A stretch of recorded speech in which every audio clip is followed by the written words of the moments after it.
ሰላም ጤና ይስጥልኝ የተወደዳችሁ የሰለዳ ሚዲያ አድማጭ ተመልካቾቻችን እንዴት ቆያችሁ?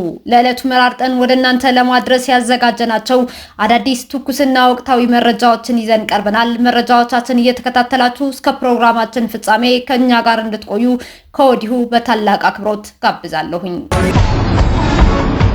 ሰላማዊ ሰልፍ የወጡ ታጣቂዎች የ3 ዓመት እስራት ተፈረደባቸው።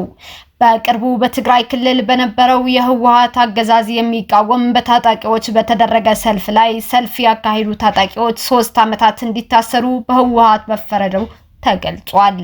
እነዚህ በክልሉ ባለው ኃይል በአርሚ 15 አባል የሆኑ 12 ታጣቂዎች ህወሓትን የሚቃወም ሰልፍ አካሂዳቸዋል በሚል ነው እያንዳንዳቸው 3 ዓመታት በእስር ላይ እንዲቆዩ በህወሓት የጦር አበጋዞች እንደተፈረደባቸው እየተገለጸ የሚገኘው። ጦርነትን ለማስቆም ጠንክረን መስራት አለብን ሲሉ አቶ ጌታቸው ረዳ ተናገሩ። የትግራይ ዲሞክራሲያዊ ስምረት ፓርቲ ሙሉ እውቅና ካገኘ ወዲህ የመጀመሪያውን መደበኛ የምክር ቤት ማለትም የማዕከላዊ ኮሚቴ ስብሰባ በትናንትናው ዕለት ማድረጉን አስታውቋል። በዚህ ስብሰባ ላይ የተገኙት የፓርቲው ሊቀመንበር አቶ ጌታቸው ረዳ በትግራይ ውስጥ ያሉትን ችግሮችን በሰላም ሂደትና በሰላም ብቻ መፍታት አለብን ያሉ ሲሆን ጦርነትን ለማስቆም ፓርቲው ጠንክሮ እንደሚሰራም አሳስበዋል። የምክር ቤቱ ስብሰባው በስራ አስፈጻሚው የተቀረጹ እቅዶች፣ የፓርቲው ደንቦችና ሌሎችም አጀንዳዎች ላይ ውይይት እያደረገ መሆኑን የገለጹት ደግሞ የስምረት ፓርቲ ስራ አስፈጻሚ አባልና የሚዲያና ኮሚኒኬሽን ኃላፊው አቶ ብርሃኔ ገብረኢየሱስ ናቸው። አቶ ብርሃኔ ፓርቲው ህዝብን ያሳተፈ ትግል በቅርቡ ለመጀመር መታቀዱንም አስታውቀዋል። የስነ ምግባር ጥሰት በፈጸሙ 54 የኢትዮጵያ ኤሌክትሪክ አገልግሎት ሰራተኞች ላይ እርምጃ ተወሰደ። በበጀት ዓመቱ ያለፉት 5 ወራት በኢትዮጵያ ኤሌክትሪክ አገልግሎት ዲጂታል የሙስና መረጃ ማለትም ጥቆማ መቀበያ ስርዓትና በሌሎች አማራጮች ከቀረቡ ጥቆማዎች ውስጥ 54 አመራርና ሰራተኞች ጥፋተኛ መሆናቸው ተረጋግጦ እርምጃ መወሰዱ ተገልጿል። የኢትዮጵያ ኤሌክትሪክ አገልግሎት የኮሙኒኬሽን ስራ አስፈጻሚ አቶ አንዋር አብራር የተወሰደው እርምጃ 10 የጽሁፍ 37 የደሞዝ 2 ከቦታ የማንሳትና 5 ስንብት መሆኑን አብራርተዋል። ከስራ እንዲሰናበቱ የተደረጉት ሰራተኞች በስነ ምግባር ጥሰት ምክንያት መሆኑንም ተናግረዋል። ይህም የጥቆማ መቀበያ ስርዓቱ የፈጠረው ምቹ ሁኔታ ደንበኞች የሚሰጡት ጥቆማ ዋጋ ያለው መሆኑንና የሚታዩ ብልሹ አሰራሮችን ለመታገል ተቋሙ እያደረገ ያለውን ቁርጠኝነት ያሳያል ብለዋል። ተቋሙ በአገልግሎት አሰጣጥ ላይ የሚታዩ የመልካም አስተዳደር ችግርና ብልሹ አሰራሮችን ለመታገልና እርምጃ ለመውሰድ ቁርጠኛ መሆኑንም አረጋግጠዋል። ተገልጋዮች እንዲሁም ሌሎች ባለድርሻ አካላት መሰል ችግሮችን ሲመለከቱ በተዘረጋው ዘመናዊ የሞባይል መተግበሪያ አሊያም በኢትዮጵያ ኤሌክትሪክ አገልግሎት ዌብሳይት ላይ በመጠቆም የበኩላቸው ኃላፊነት እንዲወጡም ጥሪ አቅርበዋል። የኢትዮጵያ ምርጫ ቦርድ 7ኛው ጠቅላላ ምርጫ ለሚታዘቡ 45 የሀገር ውስጥ ታዛቢዎች የእውቅና ሰርቲፊኬት ሰጠ። የኢትዮጵያ ብሔራዊ ምርጫ ቦርድ 7ኛውን ጠቅላላ ምርጫ ለሚታዘቡና መስፈርቱን ላሟሉ 45 የሀገር ውስጥ ታዛቢዎች የእውቅና ሰርቲፊኬት መስጠቱን አስታውቋል። ቦርዱ ቀደም ሲል የታዛቢዎችን የምዝገባ ሂደት ቀልጣፋ፣ የመረጃ አደረጃጀቱንም ዘመናዊ ለማድረግ ያለመ የግንዛቤ ማስጨበጫ ስልጠና 7ኛውን ጠቅላላ ምርጫ ለሚታዘቡ የሲቪል ማህበረሰብ ድርጅቶች መስጠቱ ይታወሳል። በማዕከላዊ ናይጄሪያ ኮጊ ግዛት ታጣቂዎች 13 ሰዎችን ከቤተ ክርስቲያን አፍነው ወሰዱ። ይህ በሳምንታት ውስጥ የተፈጸመ ሁለተኛው ጥቃት ሲሆን ታጣቂዎች ዊኒንግ ኦል ወደ ተባለ የኢቫንጀሊካል ቤተ ክርስቲያን ገብተው ሰዎችን አግተው ወስደዋል። አዚ ኪሪ በሚባለው መንደር ውስጥ የእሁድ ማለዳ የጸሎት ስነ ስርዓት እየተከናወነ ሳለ ነበር ጥቃቱ የተፈጸመው። የኮጊ ግዛት የመረጃ ኮሚሽነር ኪንጋሊ ፋናው እንዳሉት ታጣቂዎቹ 5ቱ ተገድለዋል። የተቀሩት ደግሞ ጉዳት ቢደርስባቸውም አምልጠዋል። ጥቃት አድራሾቹን ሽፍቶች ሲል መንግስት የገለጻቸው ሲሆን ሰዎችን አግቶ ገንዘብ መጠየቅ በተደጋጋሚ የሚፈጸም ድርጊት ሆነዋል። ከ2 ሳምንት በፊት ታጣቂዎች ኢጃባ በተባለ ከተማ ቤተክርስቲያን ውስጥ ገብተው ፓስተር ባለቤታቸውና 7 ምዕመናንን አፍነው ወስደዋል።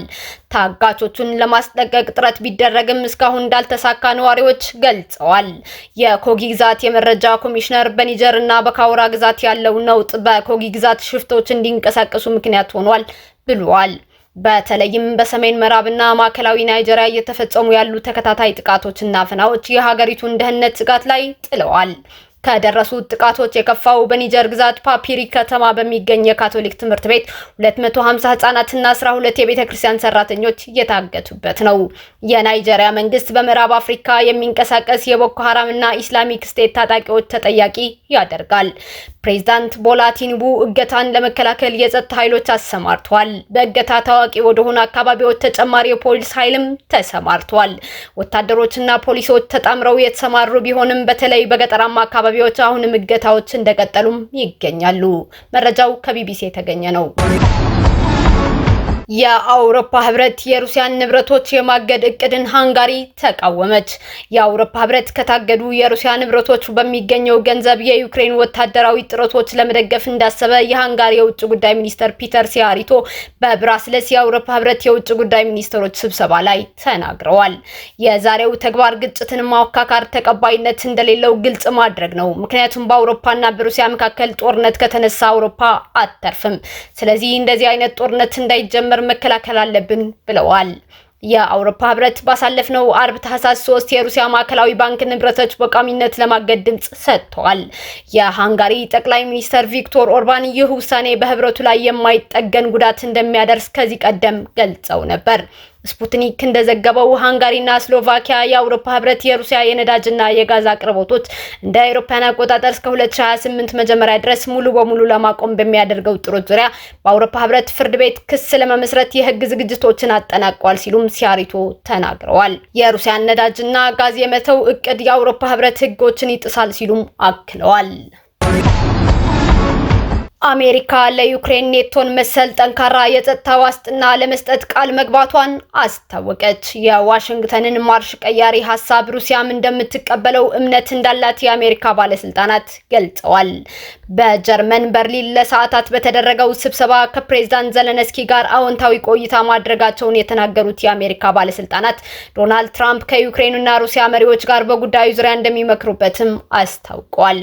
ዩክሬን ኔቶን መሰል የጸጥታ ዋስትና በአሜሪካ ስለተሰጣት ስምምነቱን መቀበል እንዳለባትም አጽንኦት ሰጥተዋል። ባለስልጣናቱ በኔቶ መተዳደሪያ ደንብ አንቀጽ 5 መሰረት አንድ የኔቶ አባል ሀገር ሲነካ ሁሉ እንደተነካ ይቆጠራል ይላል። አንድ ስማቸው ያልተጠቀሰ የአሜሪካ ከፍተኛ ባለስልጣን እንደገለጹት ለዩክሬን የተሰጠው አስተማማኝ ዋስትና በመሆኑ ዩክሬን ያለማመንታት መቀበል እንዳለባት ነው ያሳሰቡት።